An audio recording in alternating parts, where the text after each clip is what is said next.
தாம்பரம் அருகே அரசு சேவை இல்ல சிறுமி பாலியல் விவகாரம் தொடர்பாக காவலாளிக்கு 15 நாள் நீதிமன்ற காவல் வழங்கி செங்கல்பட்டு மாவட்ட மகிழா நீதிமன்ற நீதிபதி உத்தரவிட்டிருக்கிறார்.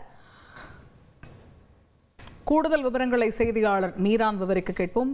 மீரான், இந்த விவகாரத்தில் காவலாளிக்கு 15 நாள் நீதிமன்ற காவல் வழங்கி மகிழா நீதிமன்றம் உத்தரவு பிறப்பித்திருக்கிறது. இது குறித்த முழு விவரங்கள் என்ன?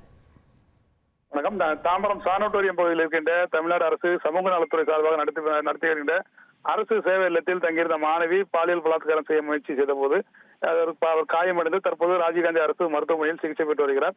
இந்த சம்பவம் தொடர்பாக சிட்லப்பாக்கம் போலீசார் வழக்கு பதிவு செய்து இந்த விசாரணை நடத்தி வந்தார்கள். விசாரணையில் அதே சேவை இல்லத்தில் காவலாளியாக வேலை செய்கின்ற மேத்யூ என்பவர் இந்த சம்பவத்தில் ஈடுபட்டது தெரிய வந்தது.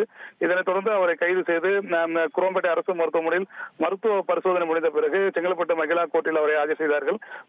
போக்சோ சட்டத்தின்படி அவர் கைது செய்யப்பட்டதாக போலீசார் தெரிவித்திருக்கிறார்கள். இந்த நிலையில் இந்த சம்பவம் தொடர்பாக நீதிமன்றத்தில் ஆஜர் செய்யப்பட்ட மேத்யூருக்கு 15 நாள் நீதிமன்ற காவல் விதிக்க நீதிபதி உத்தரவிட்டிருக்கிறார். இதனைத் தொடர்ந்து தற்போது போலீசார் அவரை சிறையில் எடுப்பதற்காக புழல் சிறைக்கு அவர்களை கொண்டு சென்று கொண்டிருக்கிறார்கள். இந்த சம்பவமானது சென்னை புறநகர் பகுதியில் ஒரு பெரும் பரபரப்பை ஏற்படுத்தியிருக்கிறது. தகவல்களுக்கு நன்றி மீரா.